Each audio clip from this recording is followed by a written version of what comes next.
The world. Recentered. There are so many worlds. Centuries after pharaohs, emperors, czars, sultans, khans, caliphs, and kings all took turns ruling the disparate, sometimes simultaneously existing regimes that historians then and now refer to as the world-ruling empires. A brand new dynasty emerged in South Carolina.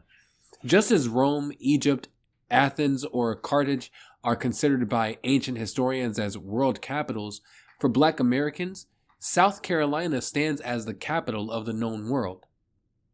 Understanding the history and legacy of Africans in America and America itself cannot begin with the tea-tossing frat boys of Boston or even the self-righteous Constitution writers of the North.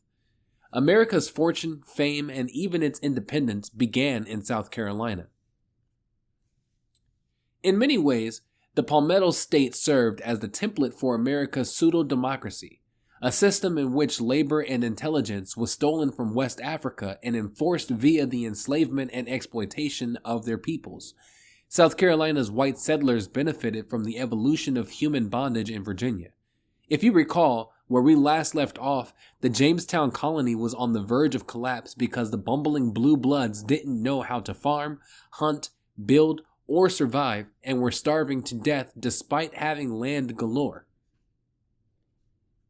While the Brits were loving the tobacco coming their way, the colonies still weren't exactly making a profit, to the point that the Virginia Company couldn't even pay its investors. They needed people with the know-how and muscle to do things, but the rumors about disease, arrows to the leg, and colonizers literally having each other for dinner didn't help generate enthusiasm among working-class Englanders to try out the new land. Even the poorest citizens had no desire to cross the ocean for a chance at starving to death. To solve this personnel problem, the Virginia Company came up with a novel solution.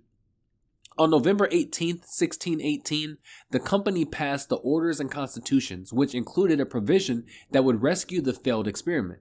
Instead of enticing workers with money, the Virginia Company's Great Charter of Privileges, Orders, and Laws offered free land grants to anyone who provided funds for poor people to move to the colonies. An affluent landowner would receive the rights to 50 acres for each head they brought over, garnering as much as 200 acres for a family of 4.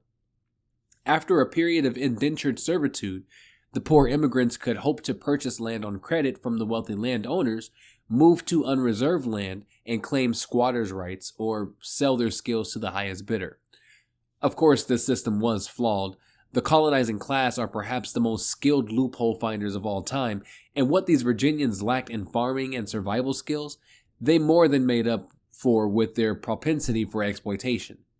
In 1638, George Menifee came up with a bright idea for how to scam his way into free land without losing his labor force after the indentured servants served their obligatory time of peonage. Menifee, a merchant, farmer, and member of the governor's council, was able to receive a patent for 3,000 acres, 1,150 of which he claimed for the Negroes I brought out of England with me. A year later, when Menifee earned another 3,000 acres for importing 60 more Africans, everyone jumped on the buy one slave, get 50 acres free bandwagon. Then, in 1662, Virginia's legislature officially sealed the fate of its Negro servants. Whereas some doubts have arisen whether children got by any Englishman upon a Negro woman should be slave or free, be it therefore enacted and declared by this present Grand Assembly that all children born in this country shall be held bond or free only according to the condition of the mother, and that if any Christian shall commit fornication with a Negro man or woman, he or she so offending shall pay double the fines imposed by the former act. Unlike the poor English, Irish, and native indentured servants, the African imports and their children were now considered property. The Black Head Right scheme exploded after this. In the 25 years after the colonial legislature made slavery intergenerational and perpetual, 125 land patents were approved, resulting in 1,649 Africans being shipped to Virginia. Jamestown's labor shortage was finally over, and a new system of big government handouts emerged.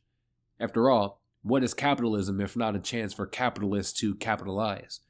By creating a legally binding, race-based, intergenerational, perpetually oppressed class of human beings, Virginia revealed that all that nonsense in the colony's first charter about God, liberty, and the true religion was a farce. Slavery was an American idea, not a product of the time. No law was passed in England that legalized slavery. France's Code Noir was similar, but it would come 2 decades after Virginia's declaration. From its inception, America was always a pyramid scheme where the wealthy benefited from the labor of the poor. And truly, there is only one term that befits Virginia's codified system of racial peonage: white supremacy. South Carolina would not just take note, they would up the ante by creating their own version of racial hierarchy that built on all the advances Virginia made with head rights and human chattel. In 1663, a year after slavery officially became a Virginia birthright and over 100 years after Lucas Vasquez de Ayllon made his bumbling attempt to gentrify South Carolina, King Charles granted 8 Lord Proprietors the rights to establish the British colony of Carolina and essentially rule the land as makeshift monarchs. One of the first acts of business was to enlist British political philosopher John Locke to co-author the fundamental constitutions of Carolina. Coincidentally, Locke, who is known as the father of liberalism, and whose philosophy on the fundamental rights of life, liberty, and property inspired a little document called the Declaration of Independence, was a major investor in the Royal African Company, the white-owned business that trafficked more enslaved Africans to America than any other entity. Locke enumerated the laws and rules for Carolina's organizing document, including a clause that would come to forever be known as Article 110, which stated, "Every free man of Carolina shall have absolute power and authority over his Negro slaves of what opinion or religion soever." Carolina's white supremacy was baked into the social structure as one of the colony's founding principles, and slavery proliferated. The proprietors of the Carolina Territory faced a plight similar to the situation recently overcome by Jamestown's venture capitalist. Not only did South Carolina's new residents have to deal with the hostile indigenous population, but the indentured English farmers had never seen a climate and soil like this. When South Carolina's early white residents saw what Virginia's elite class did with the few pieces of human property and access to head rights, they checked the stock price for slaves and said, "Hold my ale." The Carolina colony would build an empire of slavery. In 1672, Morris Matthews was granted several hundred acres overlooking the Ashley River, a few miles outside of England's first pre-planned city in the American colonies, Charlestown at Albemarle Point. 4 years later, Matthews gave up and sold the property to Thomas and Anne Drayton, a wealthy English couple who owned several forced labor citrus camps in Barbados. To expand their agricultural empire, the Draytons claimed head rights based on their stolen Africans still living on their Caribbean properties. Instead of transporting all their Bayesian captives to Carolina, though, they decided to supplement their enslaved stock by abducting a few prisoners from Africa's windward coast. The Draytons' business plan was impeccable. They now had amassed all the free labor they needed to build their bootleg version of Tropicana. The Draytons' plantation, Magnolia, was located at the confluence of the Ashley River, the Stono River, and the Atlantic Ocean, which made it perfectly accessible to the rest of the world. However, the brackish water made growing tobacco, vegetables, or most food staples nearly impossible on a large scale, and the phosphorus-rich low-country soil didn't allow for the citrus farming the Draytons had mastered in Barbados. When the Draytons tried to jump on the silkworm bandwagon, that failed too. As white colonists in Carolina succumbed to an outbreak of malaria and yellow fever in a tale as old as America, the Draytons began running out of time, money, and food. Curiously, the Draytons noticed their enslaved servants didn't seem a bit worried. When they investigated, the privileged, not actual planters discovered that the Africans had been growing their own food, including a crop that the Draytons had never seen produced by any English laborer or white Barbadian bondsman. The Africans were growing rice. Rice growing is a difficult venture. Planting, growing, and harvesting the staple requires the engineering of levees, dams, and dikes. Aside from the west coast of Africa, the only regions in the world that produced rice on a large scale were in Asia and a few in Italy. In a humid climate like Carolina, it is a backbreaking prospect that fosters disease, dehydration, and exhaustion. But even in these conditions, the Drayton's stolen human class were able to persevere, saving the family from starvation and the entire Carolina economic system from collapse with the introduction of America's first edible cash crop. The Draytons were not engineers, nor were they farmers, but they had money, absolute power and authority over their Negro slaves, and a sense of just how valuable it would be to grow this crop on a massive scale. So they proceeded to raid Sierra Leone and the West African rice coast to pilfer the people who would provide the knowledge and the manpower to continue growing the grain that would become a South Carolina staple. Their genius plan had a few flaws, however. The slave thieves figured they could, just throw a net over a few Africans and they would all magically have advanced horticultural degrees in rice growing that would directly translate to the Carolina colony. Naturally, these enlightened men did not take into account that Africa, a continent larger than the United States, Brazil, Italy, and China combined, was rich with biodiversity and thereby necessitated different methods of cultivation. In Africa, there were rice cultures, each with its own distinct botanical adaptation according to the topography, geography, and soil.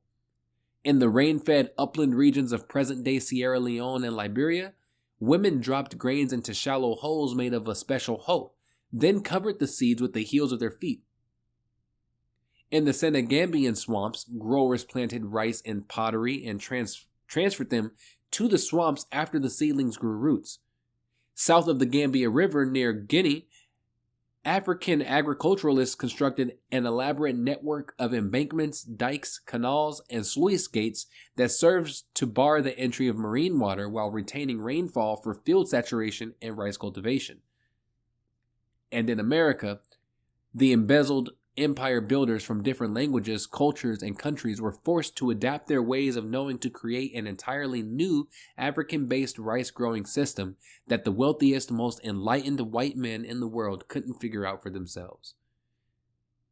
Since the beginning of this people-stealing project, the slave system relied mostly on black males who had the muscle to perform laborious tasks, and so, like in most slave societies, men greatly outnumbered women in the colonies.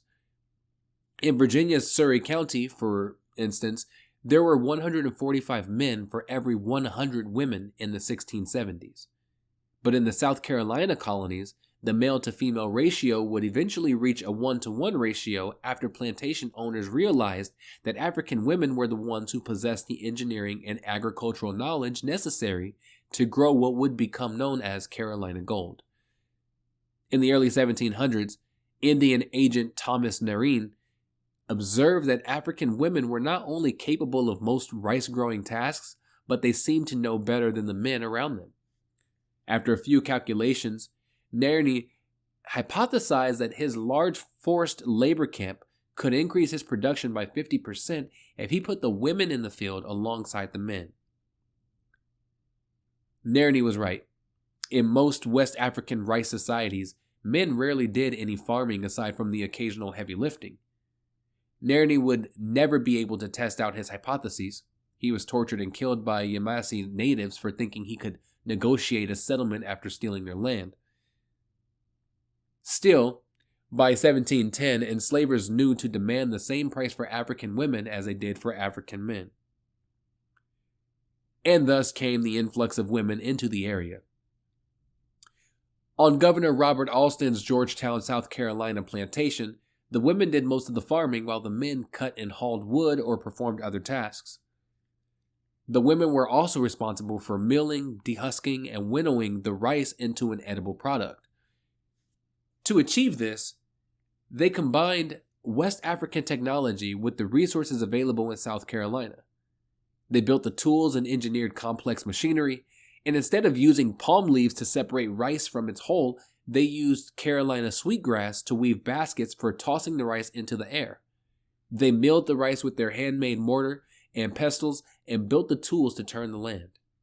Every time these rice plantation owners imported more Africans, their empire expanded.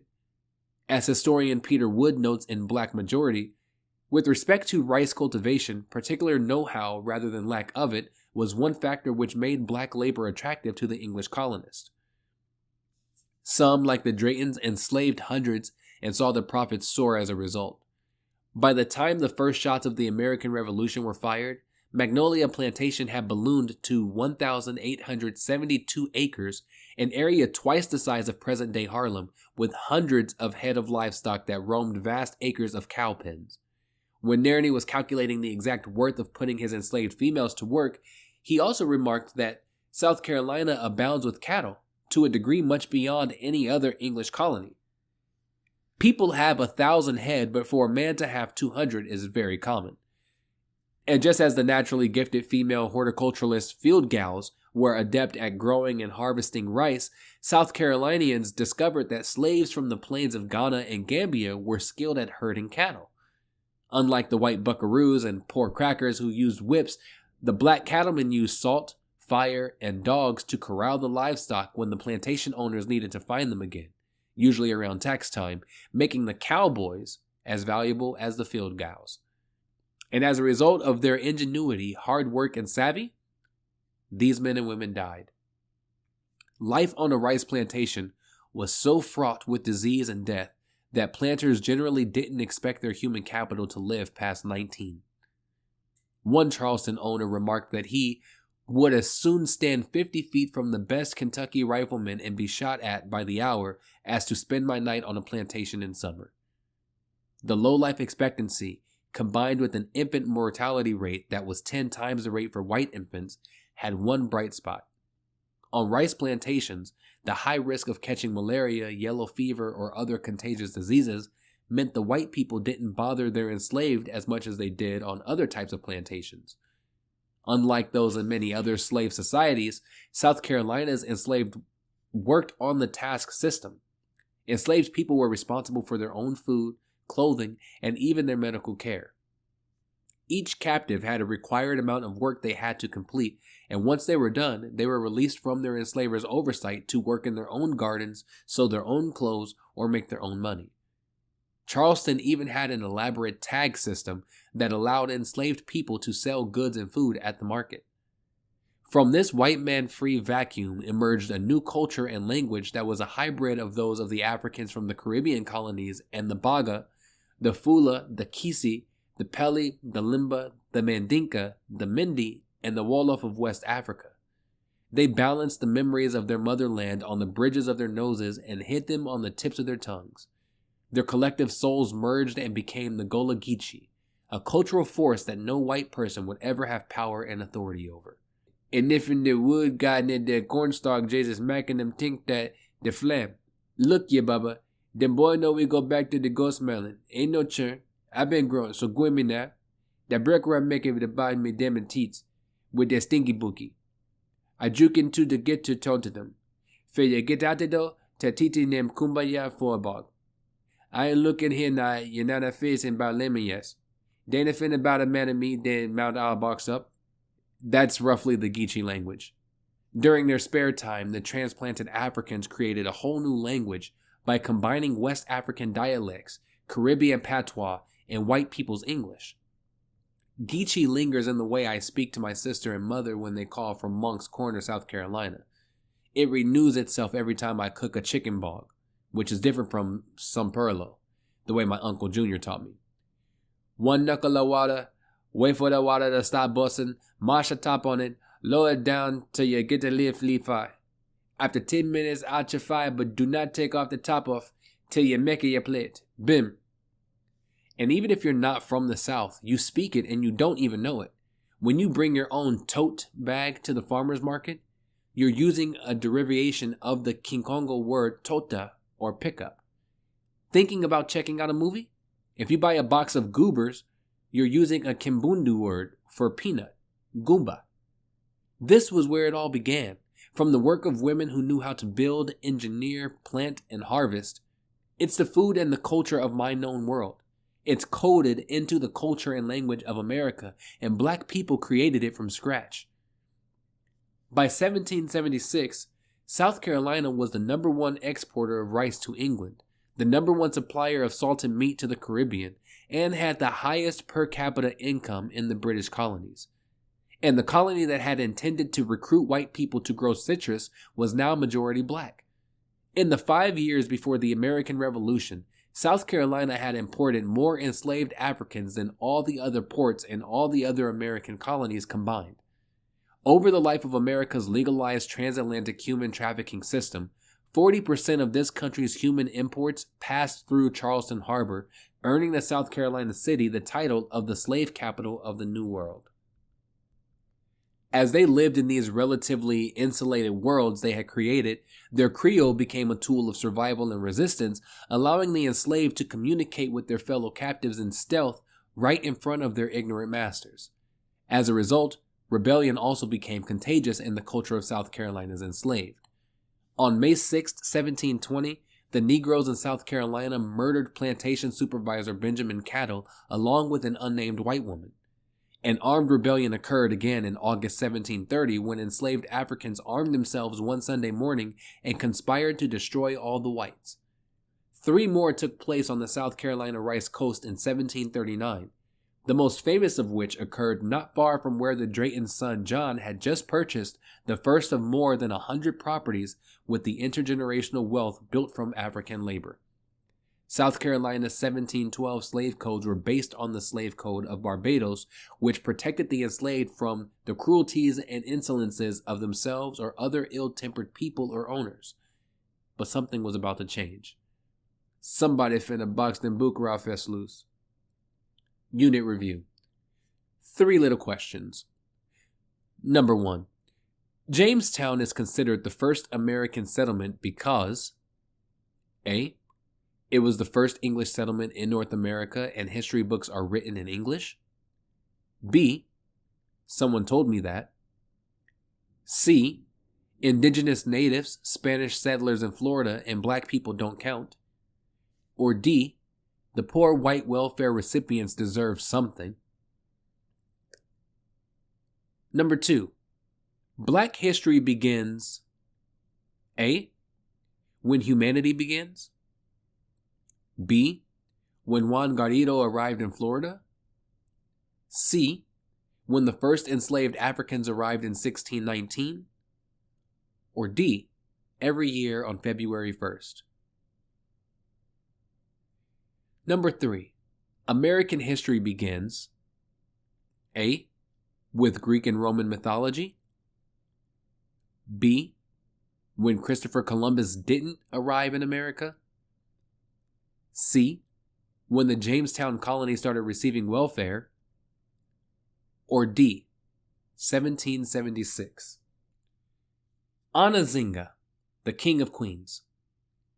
Historical revisionists and people who jog in place at stoplights often dismiss the impact of white supremacy and slavery by smugly reminding others that Africans enslaved their fellow Africans. While this is a simplistic summary of how colonialism works, the 20 and odd enslaved Africans who arrived on the White Lion in 1619 were probably from the Dongo Kingdom in present-day Angola. 5 years later, Ana Nzinga's actions would disrupt the business of the original slave traders. After the death of her father, King Kilajani of Dongo, Nzinga's brother had her sterilized and ordered her son to be killed so she would not become queen. Nzinga fled to a nearby Matamba, but when her brother realized he couldn't defeat the Portuguese on his own, he begged Nzinga to negotiate a treaty.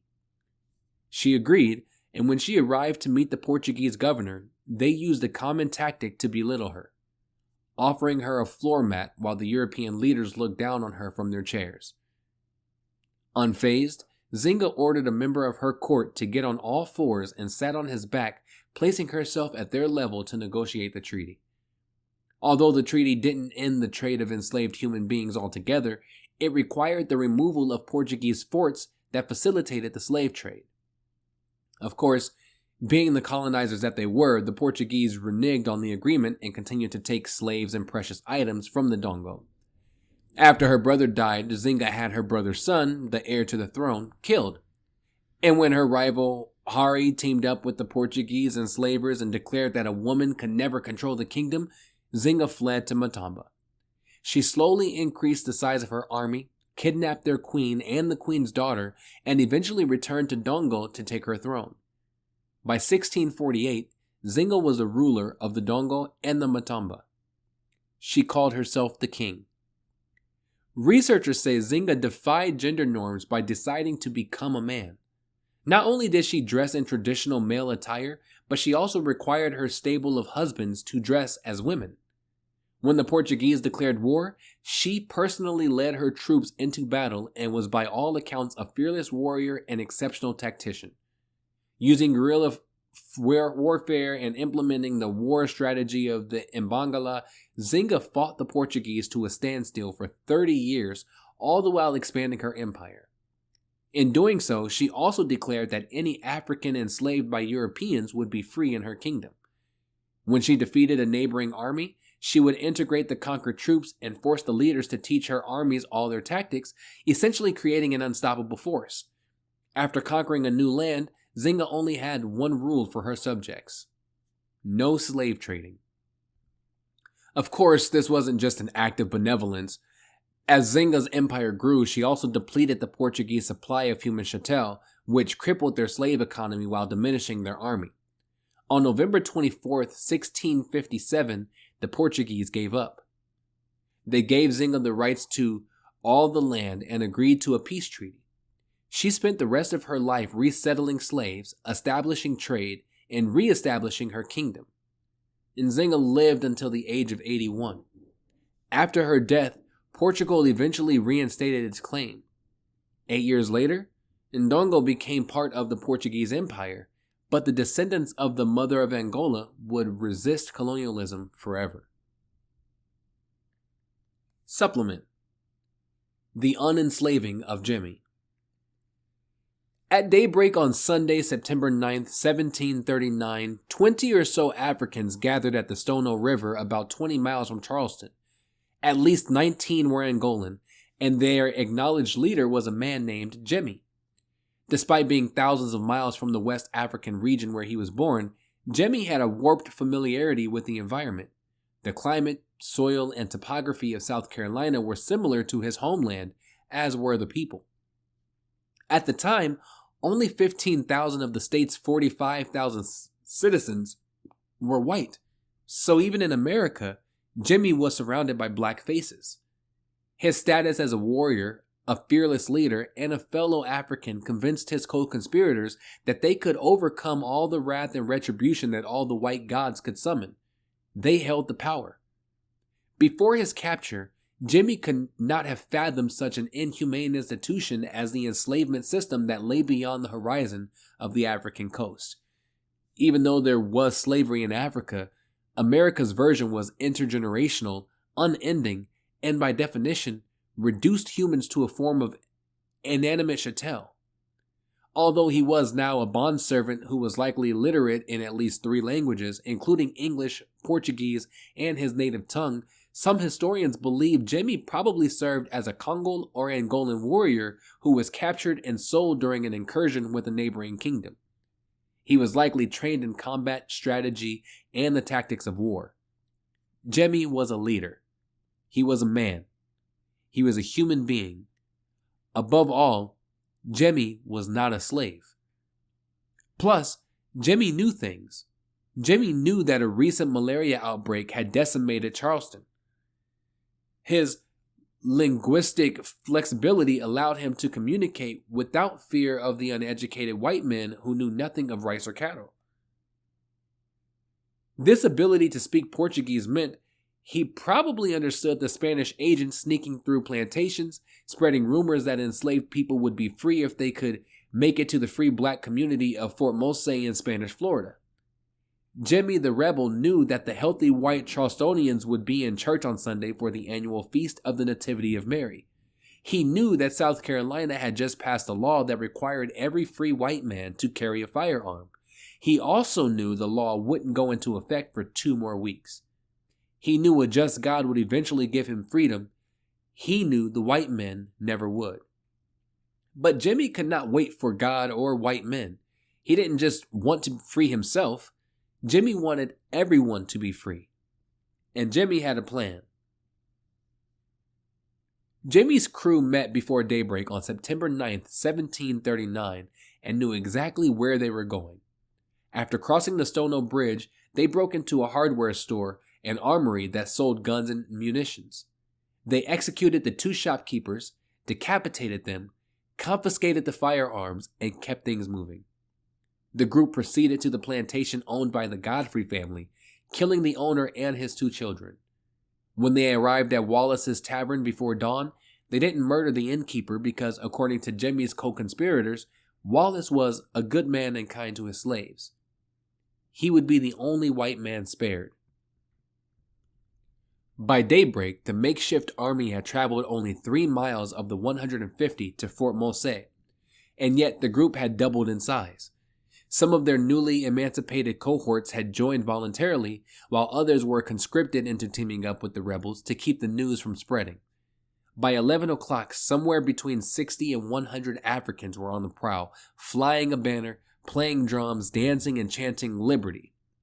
People who were lucky enough to escape the group's wrath reported that the rebels were drunk, unaware that war dancing was a form of communication in the West African military tradition that had survived by embedding itself in the Gullah Geechee culture. By late afternoon, after traveling 10 miles, the troops paused in an open field before crossing the Edisto River, likely calculating that word of their previous handiwork would cause other enslaved Africans to join their ranks during the night. They weren't worried about being caught. They had killed every white man who laid eyes on them, except for one who spotted them just before noon. They had chased him, but he was on horseback and escaped.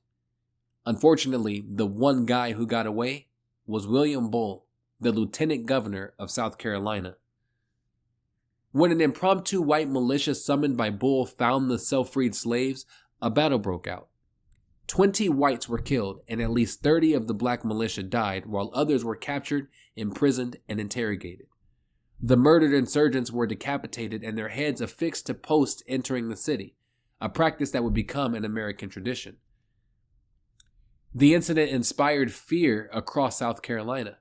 For months, wives and daughters of slave owners were moved out of the state. The state assembly raised a special patrol along the Stono River and offered rewards to natives if they captured escaped Africans, but their efforts were largely unsuccessful.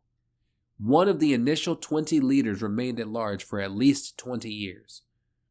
The Stono Rebellion changed the face of slavery in the slave capital of the world and, by proxy, in America as a whole. As a result of it, whites temporarily paused the slave trade for a decade, blaming the violence on the fact that these rebels were born in Africa. In its wake, white entrepreneurs formed a new industry by creating American-born slaves. Masters encouraged reproduction among the slaves they already owned, while slave traders traveled the country buying human beings from estate sales, auctions, and indebted enslavers.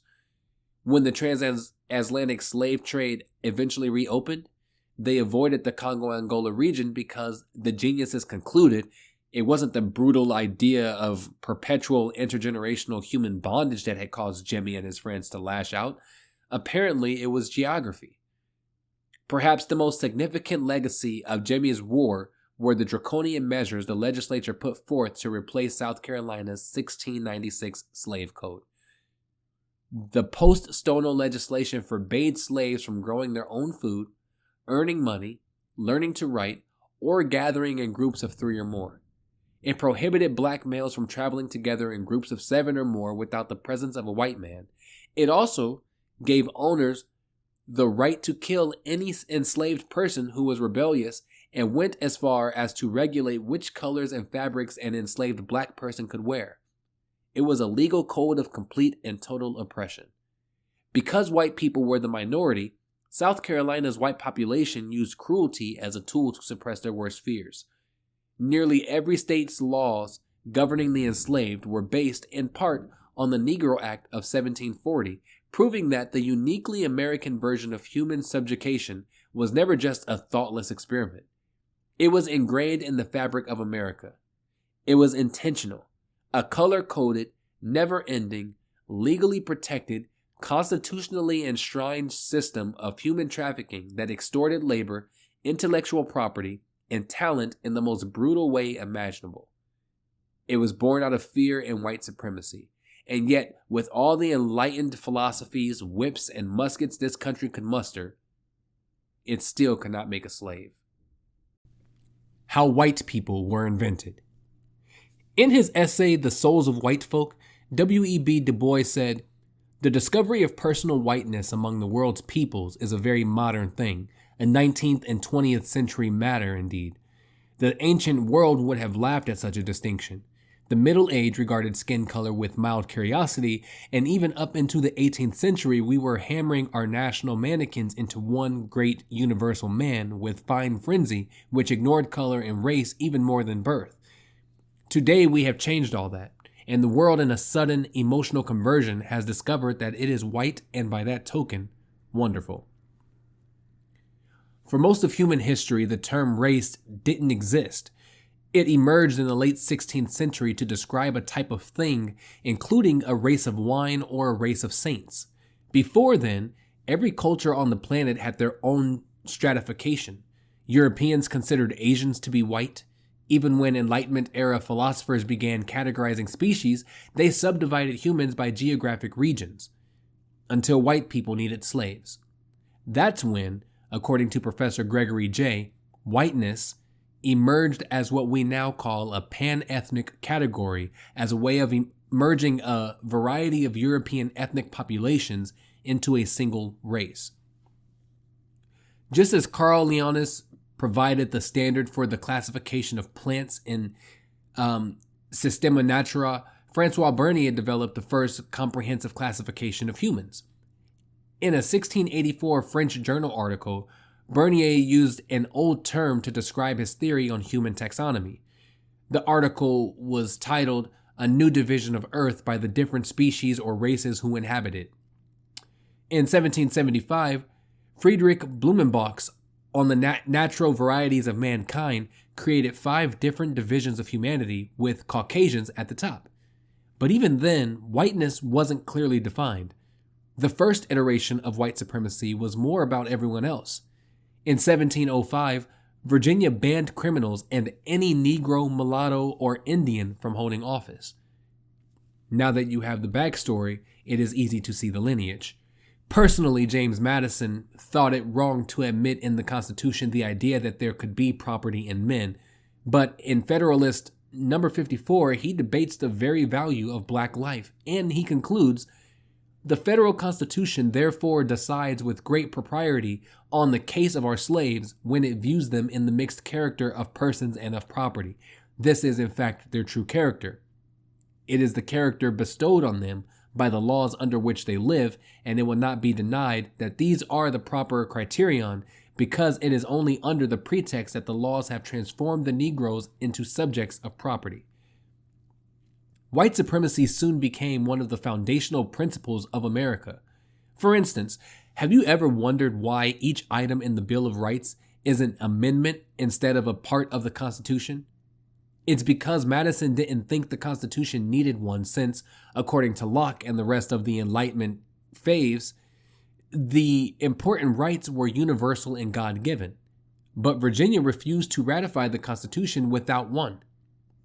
Patrick Henry, one of the largest human traffickers in Virginia, had already helped craft his state's Declaration of Rights, worried that the new federal army could arm black soldiers or, even worse, free their slaves. "In this state there are 236,000 blacks, and there are many in several other states," said Henry during Virginia's ratification debate. "May they not think that these call for the abolition of slavery? May they not pronounce all slaves free, and will they not be warranted by that power?"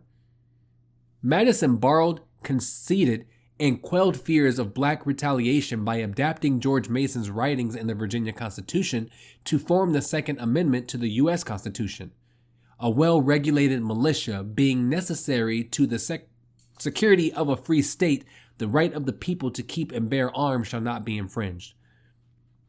A year after ratification, the 1790 Naturalization Act further cemented the supremacy of whiteness by limiting American citizenship to any free white person of good character. And if you think the concept was limited to southern states or slaves, Nope. This adoption of white supremacy was found up and down the coast.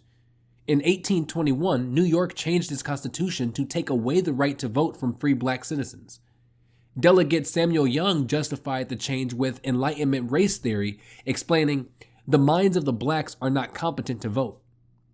Delegate Peter Livingston asked if black people have intelligence to discern or purity of principle to exercise with safety that important right. Even the Supreme Court agreed.